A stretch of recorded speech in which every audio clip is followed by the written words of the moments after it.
Good morning from Disney's California Adventure.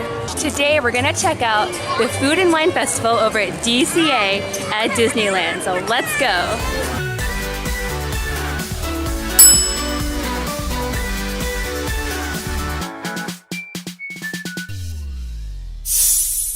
We found out that they're starting the Food and Wine Festival early. They have a soft opening, so we're gonna go check that out today. But I'm a little bit worried because number one, it might be crowded, and number two, the weather has been iffy. It's been really cold and it might even rain, so hopefully it'll be fun. Oh yes, and it might be hard to find some gluten-free items, and it might also be hard to find some items that the kids like because this is a Food and Wine Festival after all, and we don't drink, and the kids are not very adventurous eaters, so let's go see what we can find. We'll take you along with us. Food and Wine Festival! So if you're not familiar with Disney's California Adventure Park, it's actually located across the way from the Disneyland Park. And we'd like to call it DCA for short. Now this festival is actually running from March 2nd until April 12th, so there's plenty of time if you want to go check it out. And each of the food booths open around 11 a.m. and they stay open until closing time. Now you can actually find all of the menus online before you arrive, but just in case, you can also check out the map and the tasting passport available right as you go through the archway. So as you can see here on this map, there are several booths or stations, I'm not quite sure what they're calling them, spread throughout the park. And there's also little areas where you can stop and sample your food. Little tables with umbrellas. It's really nice. Now the very first booth is called the California Craft Brews, but since we don't drink, we went ahead and just skipped that booth.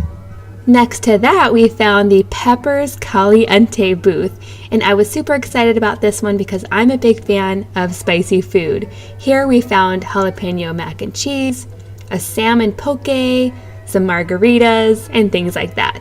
Now if you look closely, you'll notice that each of these booths have planters with plants that go with the theme of the booth. So here you can see pepper plants growing. And as you can tell, the kids are not excited about trying spicy foods.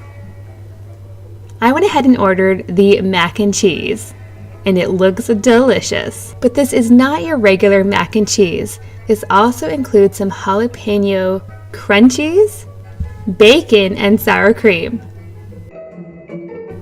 I thought this was delicious. Now the kids were pretty reluctant, but I got them to try it anyway, and they gave it sort of a thumbs up. On the side of each of the booths, they also included a little sign with information about the food that they were featuring. So I thought this was really interesting, some fun facts to learn. Like, did you know milk and yogurt can help soothe the spicy effects of eating chili peppers? The next booth was Uncork California, and they have lots of different wines to try, but we skipped it. After that, we came along the Strawberry Patch booth, which I was super excited about. And as you can see, they also have some strawberry plants growing in front of the booth. Here you can find things like strawberry frushi, strawberry pie, strawberry frosé, and they even have some non-alcoholic drinks as well. We decided to share the frushi. This is made with strawberries, coconut rice, and a sweet Greek yogurt wasabi sauce. Oh yes, and some black sesames for garnish. This was really sweet and sticky, but refreshing as well. I thought it was really good. I give it a big thumbs up. I would definitely order it again.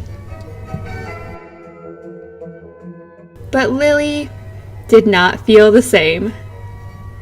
I got Jackson to try it, and he thought it was good. And so did the husband. Now it turns out the weather was excellent this day. It didn't rain, it wasn't cold, it was really nice. Up next, we checked out the avocado booth. I had high hopes for this one. I'm a big fan of avocados. At this booth, they had some pepper jack guacamole burgers, some avocado hummus, an ice cream bar, and that's what we decided to try. Lily tried it first, and she gave it a big thumbs up. Next, it was Griffin's turn to try it. And even though it was a little bit cold and kind of messy, he really liked it. He definitely wanted more. Now, just like the other booths, this one also included some interesting facts about avocados, like a lot of them come from California, because of the special climate. They can grow here really well. Next, it was John's turn to try it, and he gave it a thumbs up. But then I tried it, and I just thought it was so-so. Definitely messy, not my favorite. Now, what's great about this festival is you can try a few items and then go on a ride, try a few items and then go see a show. It's a lot of fun. And here's a quick peek at the construction. I'll give you a closer look at that later. Also, during this festival, they have a lot of musical entertainment spread throughout. Different kinds of music, different kinds of bands. It's really fun and lively, so much to see and do.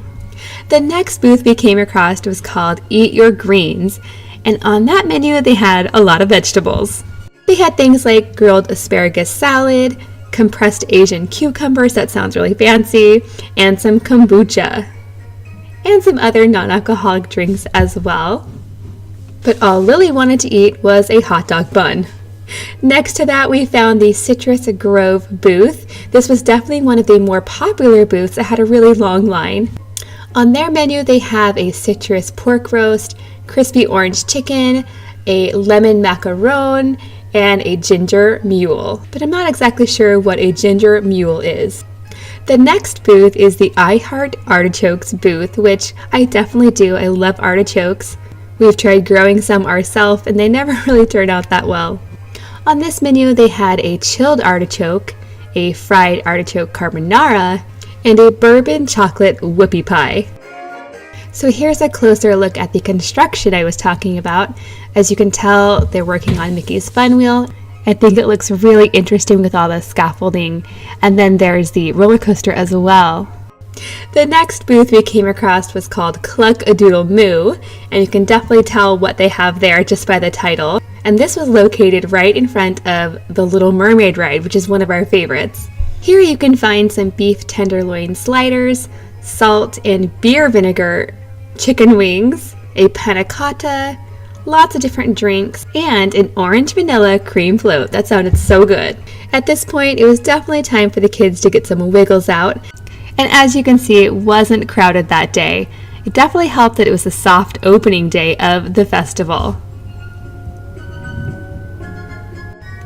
The next two booths were located right in front of the Golden Zephyr ride, and it was called Off the Cob, and everything had corn in it, including the drinks, even a lemonade, and that's what I ordered.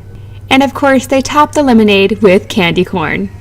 And I just have to say that every single cast member that I met on this day, they were super nice and helpful and very friendly. It was really great service. So from this booth, we actually got two different things to try. First, we tried the sweet corn nuggets with beef chili. The corn nuggets were definitely sweet. The chili was not very spicy. I thought it was just okay. Now, the lemonade was actually really good. I thought it tasted like a buttered popcorn jelly bean. If you've ever had one of those, they happen to be my favorite. Mr. Jackson tried the corn nuggets and he thought they were really good. He gave them a thumbs up. But Lily, on the other hand, she wouldn't even try it. Chili is not her thing. But she was willing to try the lemonade, and as you can tell, she really, really liked it. Now, we were all sharing this drink until the kids decided to try to grab the candy corns out using their fingers. And then I decided I didn't want any more of that drink because that's kind of gross. Next, we found the Festival Beer Garden, which is right in front of Goofy's Sky School. Now, I don't know much about beer, but I can tell you that they had some really awesome succulent plants. I thought these were gorgeous. I took lots of pictures. And since we were right next to Goofy's Sky School, some of the kids went on with my husband, and I stayed with Griffin. Now there's just a couple more areas that are part of this festival. First, we have the Paradise Garden Grill, and they actually have a special menu just for the festival, which includes sausage, beer battered cod, a no meat option, and some tacos. Oh yes, and some really fun desserts and more drinks. Now the last area involved in the festival is located in front of Monsters Inc., which is on the opposite side of the park. So as we made our way over there, we definitely stopped to ride the Little Mermaid, which is one of our favorites. It always has a short line, usually about 5 minutes or so. which was really good for us because, as you can tell, some of the kids were getting tired. It was close to nap time for sure.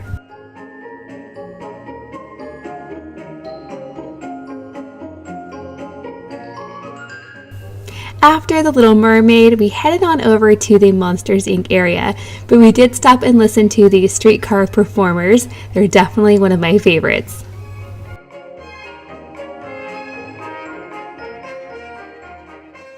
And speaking of one of my favorites, this is where you can meet Thor as well. Did you see that? He totally waved to me. Oh yeah. And finally, there are 2 booths located in this area. At LA Style, you could find Korean tacos, teriyaki sliders, Mexican chocolate custard, and things like that. And the other booth was Nuts About Cheese, but it wasn't actually open on this day, so we didn't try any of these items. Okay guys, we made it to the end of the Food and Wine Festival. The kids are getting grumpy, which means it's time to head back to the hotel for a rest. Thank you so much for joining me today. Let me know in the comments down below, out of all the things we tried, which one would be your favorite? Which would you definitely try? Or let me know which one you would not like to try, because I'd love to know. Thanks for watching, and I'll see you next time.